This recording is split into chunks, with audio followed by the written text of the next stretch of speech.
Hi, everyone, and welcome to Life Coach University and my PIF Talk, Make Your Own Luck. For those of you not familiar with Life Coach University, it's on a mission to make coaching accessible to millions through its Pay It Forward platform and its PIF or Pay It Forward talks. At Life Coach University, you can learn and grow through the various PIF talks and other events, all of which are free to attend. We just ask that you consider paying it forward. Your PIF doesn't have to be huge or even cost money. You just do something to spread the love.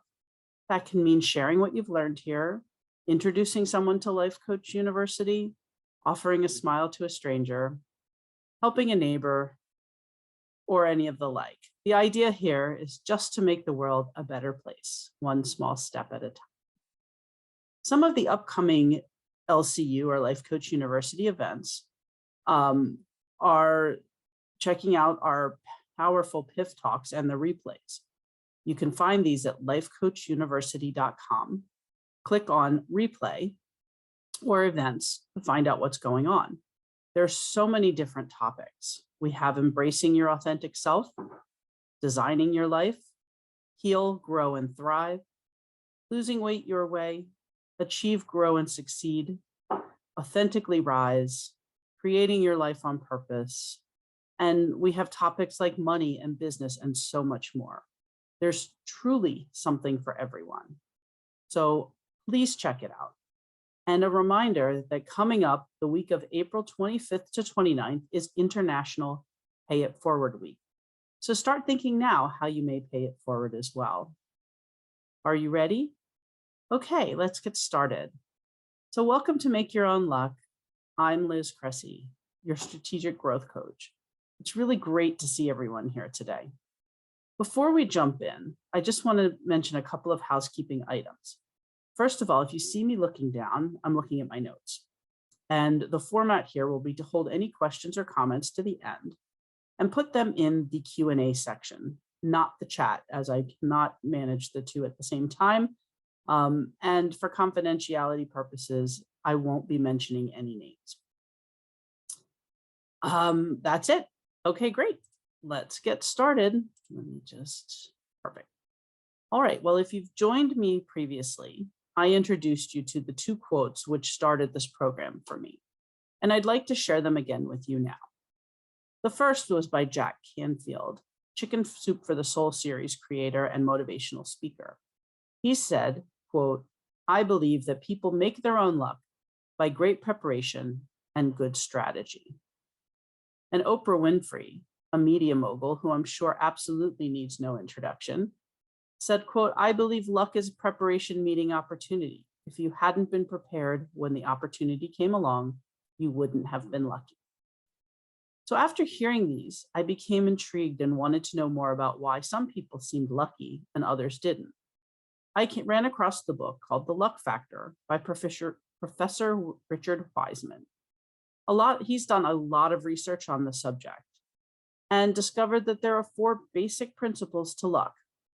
Maximize your chance opportunities, listen to your lucky hunches, expect good fortune, and turn your bad luck into good. As you can see, these are all completely within our own control. And these are things that we can do to help ourselves become more lucky. So in order to remind myself, I created a little formula to help keep me on track and hopefully obtain more luck. That formula is strategy plus preparation times opportunity equals luck. Again, it's strategy plus preparation plus strategy times opportunity equals luck. So we've been talking recently. We started with the basic plan or the goals, where you are going. And we moved into the mindset of who you are. And now it's time to start looking at strategy, how you're going to get there. So the dictionary.com definition of strategy is a plan of action or policy designed to achieve a major or overall aim. So this is your direction. If you think of it as a road trip, the basic plan is where you're going. Where did you want to end up? Then the strategy becomes the actual steps to getting there and the route you're planning to take. And the mindset portion, which we discussed last time, is the ability to get there and to keep you going, even when things get a little bit challenging. This is so common in business, but it's just important in life. In fact, our kids, we have 4 who are now 19 to 23, and they're just starting their life. So I've been having these conversations a lot with them as they decide where they're going from here and into their adult lives. And it's more than just a step to a plan, but it encompasses the whole aspect of who you are and where you'd like to go. This strategy includes your mission and values, knowing who you are, what's important to you, what makes you tick, your vision, which is also would be your goals and directions, getting to really clear on knowing where you wish to go, and really get in there and see yourself in the end product. The time frame, knowing by when you'd like to arrive, determining your needs, knowing what you need to achieve, and self-evaluation, knowing which of the skills you have and which ones you need to acquire. So the important thing here is it helps you measure your decisions. It helps you stay on track, and it helps you continue to move forward. The specifics, the goal and direction, is where you want to be. If you don't know where you're headed, it's very hard to get there. The time frame, by when do you want to be there, helps to keep you motivated, helps to keep you on track, and keep you moving forward. The major plan, or the plan, are the major steps you need to get there. And here's where you break it down. If you know you want to go from New York to San Francisco, and you're going to go by car, you have your goal, you have your general direction, and you want to do it in a week. There's your time frame. Now are the major steps. You sit down with your map, you decide what routes you're going to take, what vehicle are you going to use? What does that vehicle need? Do you have everything in order? Have you changed the oil? Have you checked the oil? Have you had it looked at by a service person to make sure that it's going to get you there well? And when you're looking at the map, where do you think you'll stop? Are there any places you'd like to see along the way? These are part of the strategy. So now that you know where you're headed, you've visualized it, you've experienced it in your mind, and you really have to feel it. Get very, very, very clear. Put yourself into that future situation and really see yourself, see what the world looks like from that vantage point, and see the person that you are. And then you need to ask yourself what I consider the one key question, and that is, who do I need to become to be that person, your future you? So consider the obvious initially. Your skills, your knowledge, what are they and where do you get them? You starting at a point today, and the chances are that you have all the skills and knowledge to get you to your future desire is probably slim. So you want to make a list and you want to plan out when and where you'll learn them and what time frame. But more than that, you want to consider what I call the not so obvious aspects. Really picture the future you. Get super clear. See the real living and breathing person of you, let's say 5 years down the road. You want to know everything about him or her. What do you look like? How do you present yourself? How do you interact with others? What do you say to yourself in those quiet moments of reflection? Get into the head of this person. See them as if they're a living, breathing person. What do others say about you when you're not in the room? What does a typical day in the life look like? You want to know this person better than you know yourself. Get really super clear. And now you want to reflect back. What's different about future you versus you today? Consider the values that future you carries. How are these different from the values that you carry today? What choices does future you make that you aren't making today? What does your day look like versus the day of future you? Perhaps future you is up early and has an incredible morning routine that allows reflection and time for meditation and a cup of coffee or a cup of tea and chance to review what's important for the day and what specific outcomes you'd like to have happen and what three major things that you need to do that day. Perhaps today's you sleeps a little late and gets to work on time and does what they need to do for their job and then goes home. So really kind of get clear on what a day looks like. What habits does future you have that you might not have today? Perhaps that's getting up early in the morning and creating a morning routine. Maybe it's having a bedtime routine. Maybe it's choosing to pick 1 to 3 things that you're sure that you get done every day.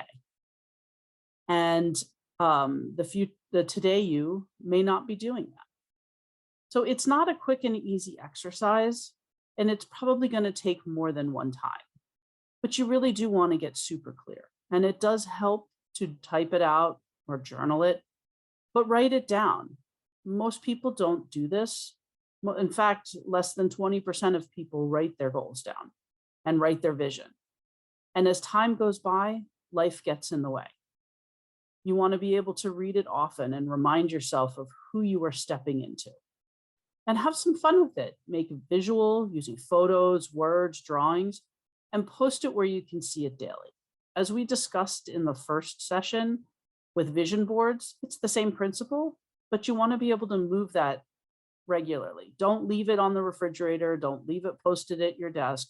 Maybe have a few copies and post them around the house, but make sure to look at them every day and read them and really get into that feeling and know who you are and who you choose to be.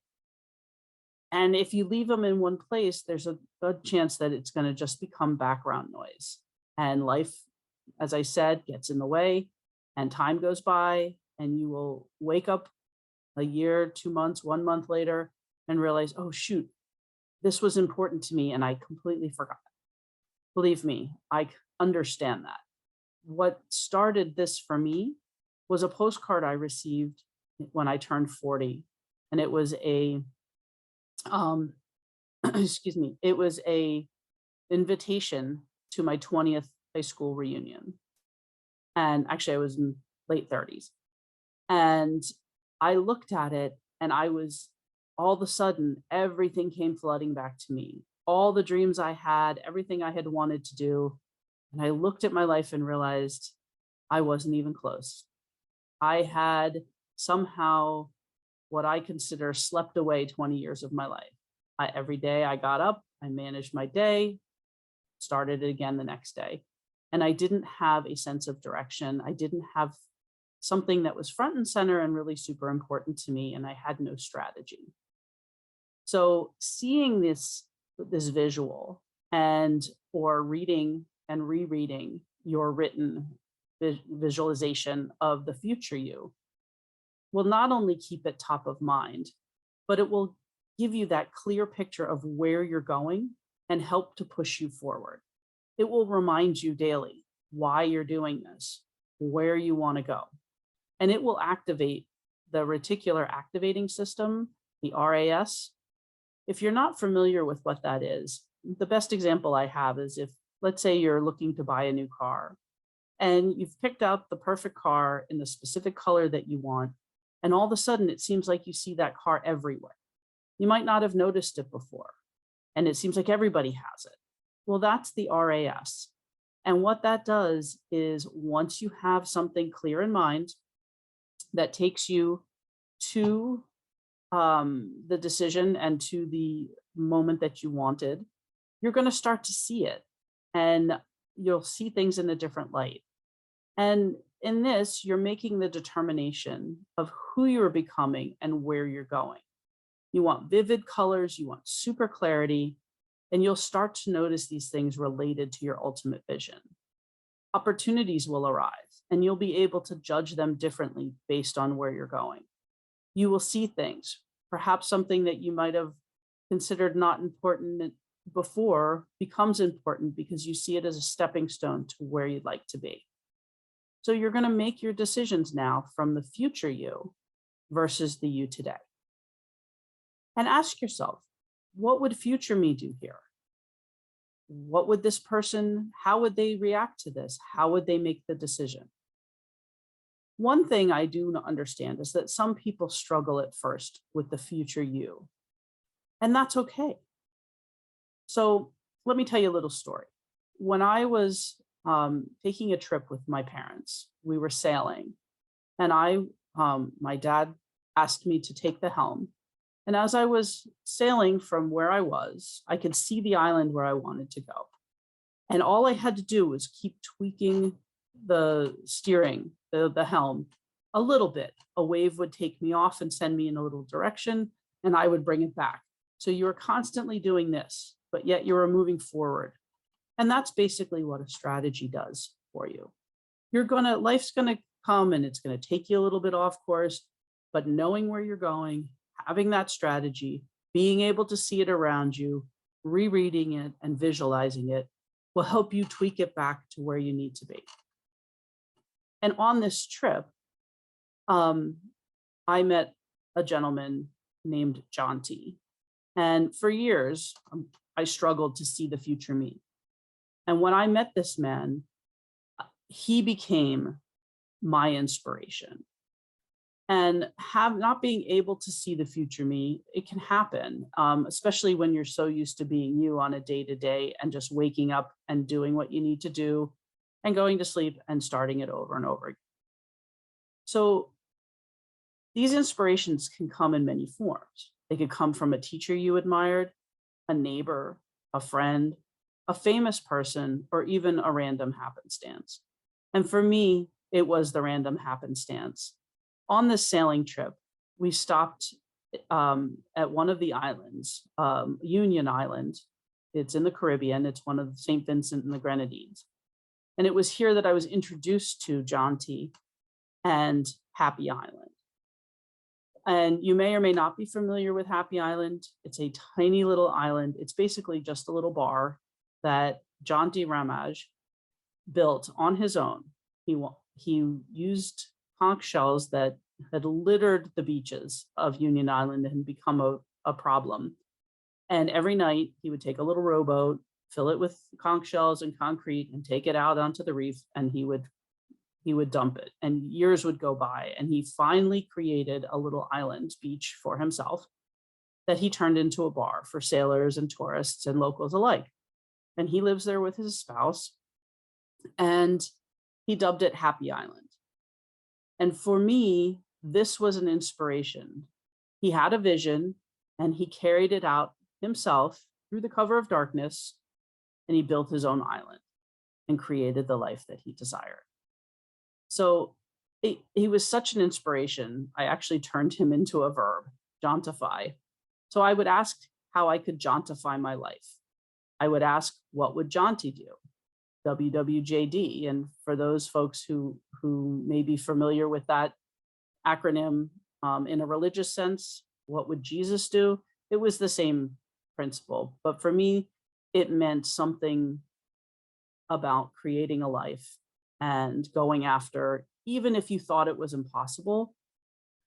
He created an island out of nothing, and it's successful, and he's happy. And this to me was the life that I wanted to lead.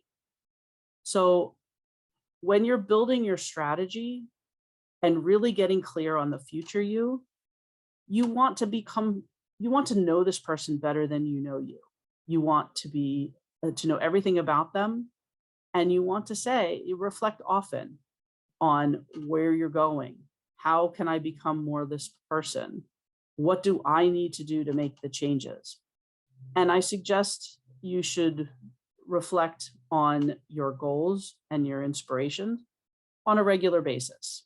It doesn't have to be daily. It doesn't have to be weekly or monthly. Quarterly would be best, but even if it's just once a year, perhaps when you're doing your New Year's resolutions or on your birthday, This would be really important because you need to keep it in your mind. You need to keep it going. That's what makes the difference between you and the other 80% of the people out there that don't write things down and don't follow a path. You want to reflect on things such as, where are you today in relation to your goal or to your vision or to this future you? Are these goals still applicable? Understand that just because you make a decision today to head in a direction, life can come in the way and that may change. You never know. And that's okay. Nothing is carved in stone. This is your life to create. This is your luck to find. And that's perfectly fine. So, are these goals still acceptable? What are the successes that you've had? Don't forget to celebrate these because they're just as important.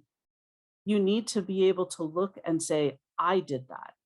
In fact, I do suggest that you keep, I don't know if you have a 5-year journal, but I think they're really fun. So it's a small book. In fact, I have one here.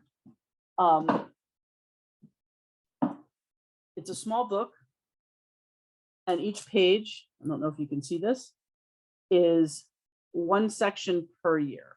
So it doesn't give you a lot to write, but write down your successes and add in things that are important that may have happened that day.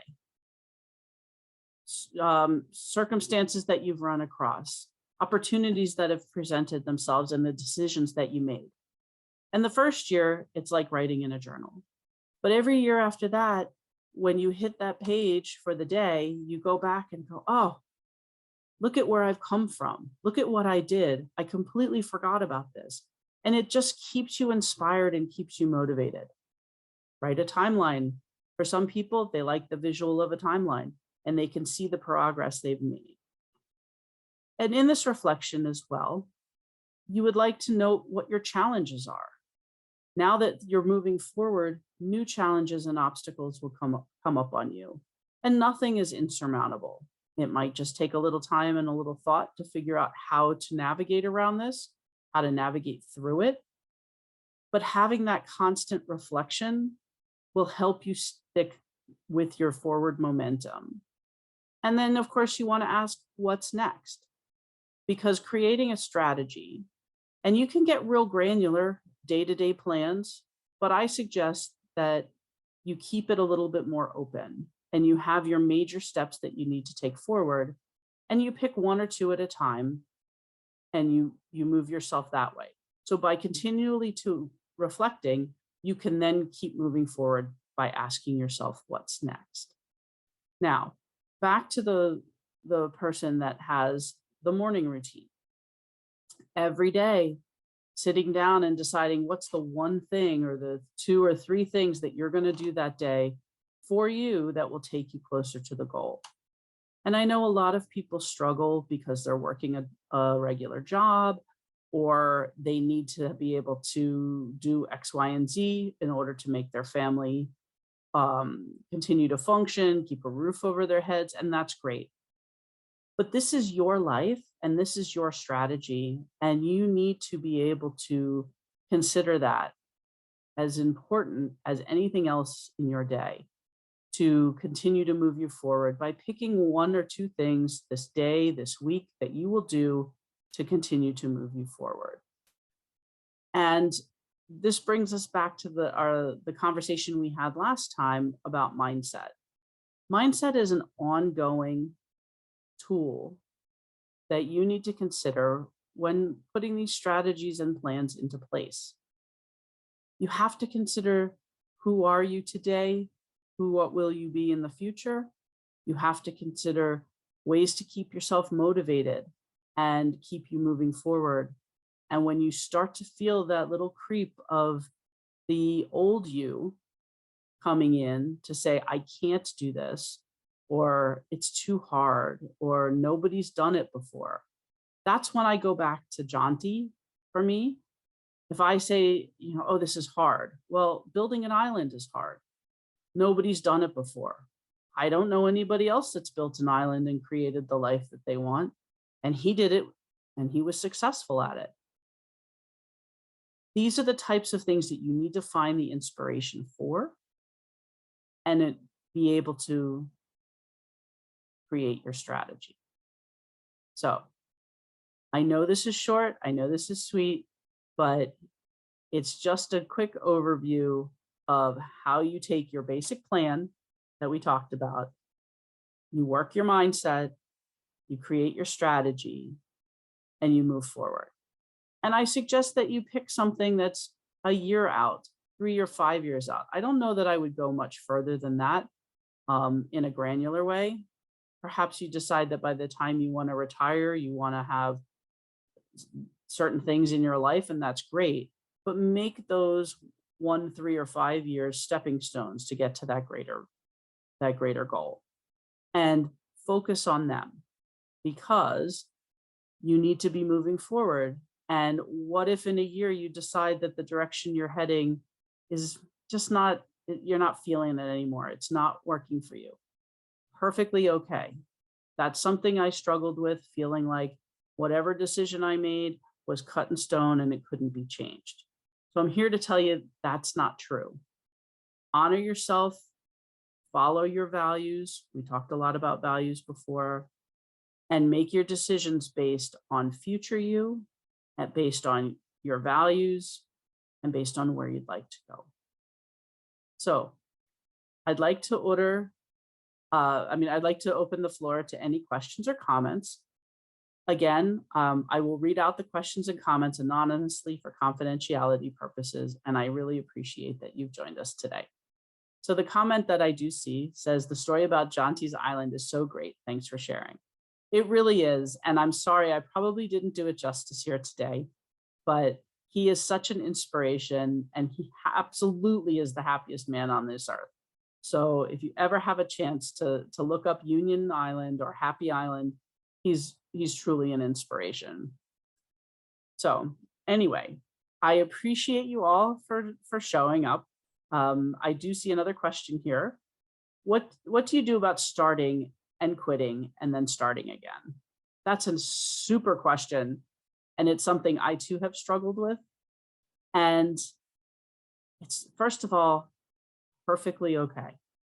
Cut yourself some slack. The fact is that you started and you moved forward. And then you find yourself quitting.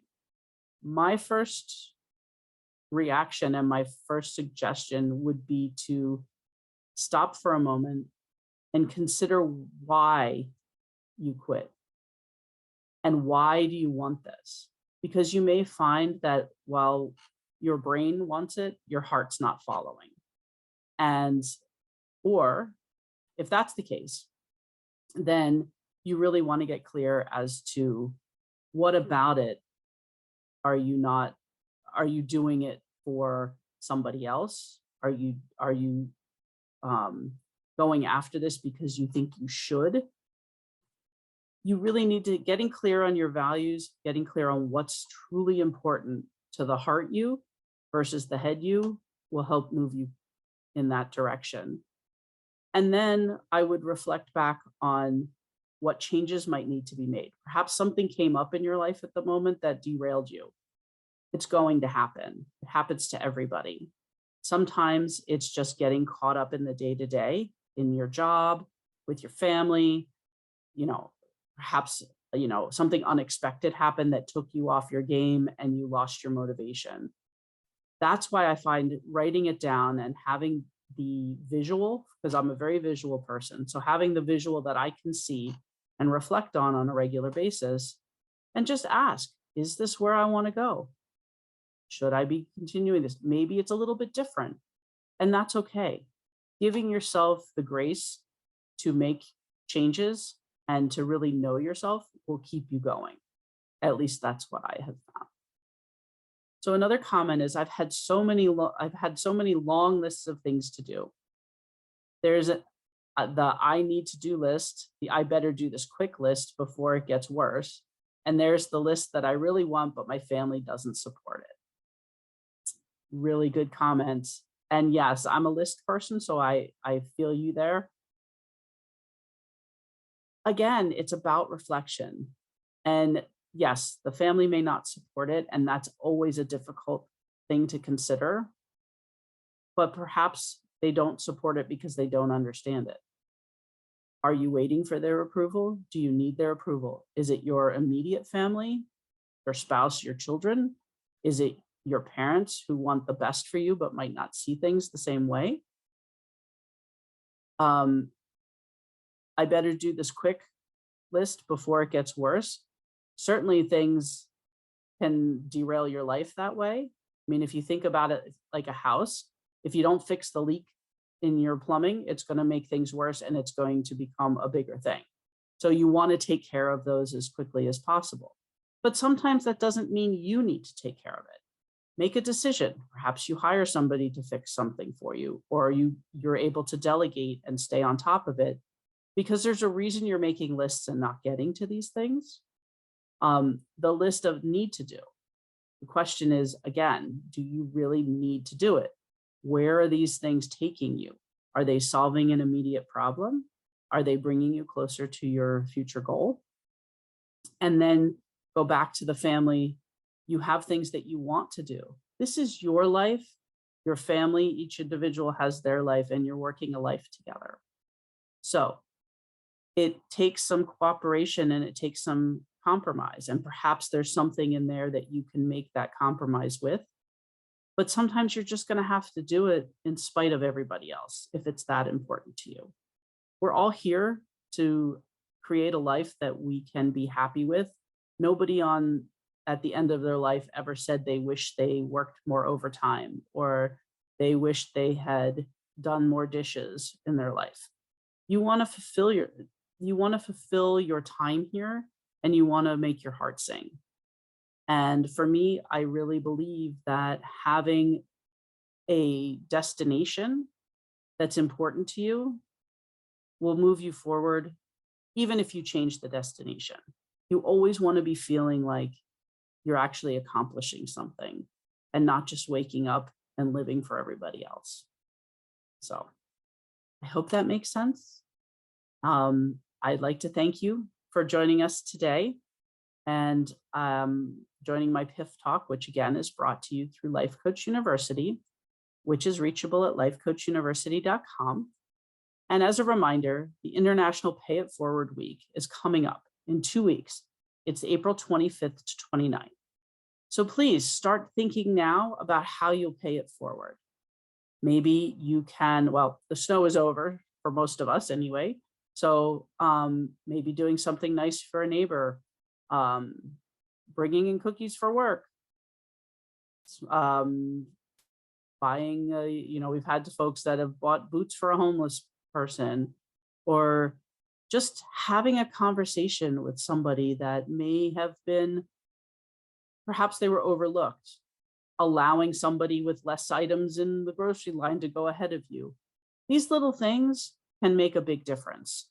And it's a week that we just want to focus on sharing the love. And Lord knows with the world today, we need all the love we can get. So don't forget to check out some of the powerful PIF Talks and replays there. A few of the live sessions that we have coming up.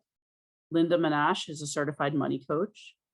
Nancy Sawyer, our very own intentional living coach, is bringing the language for happy living. Lonnie Kim is bringing your thriving life. Michelle Keevel is a certified life coach, and she'll be doing a session as well. Anna Wallner is a life and mindset coach who talks about business mindset, super sessions. And Jody Jackson, a manifestation coach, will be talking about restore you and how to get what you want. So I hope that you will join Life Coach University and introduce others to it. And that's all I have. I will see you next month on the second Sunday, May 8th at 4 p.m. Eastern Time. But I'd also like to invite you to join me on Wednesday, April 27th at noon Eastern. We'll be kicking off Life Coach University's Shelf Help, which is a book club of sorts. And I will be reviewing a book I consider to be one of the key books for everyone's library. And it's Mindset by Carol Dweck, the new psychology of success. This book is for everyone. It's for teachers, it's for parents, it's for people. It is incredible. Anybody who has a relationship with anybody else, friendship, love relationship, parent-child, child-parent, aunt-uncle, doesn't matter. Business, it really helps you understand the two different types of mindsets that Carol and her researchers have come up with, the growth mindset and the fixed mindset, and how you can identify them in yourself and others, and how you can move towards the growth mindset. Really great book, pretty quick read, also available on Audible. So I look forward to seeing you then, and thank you all for joining, and we'll see you soon.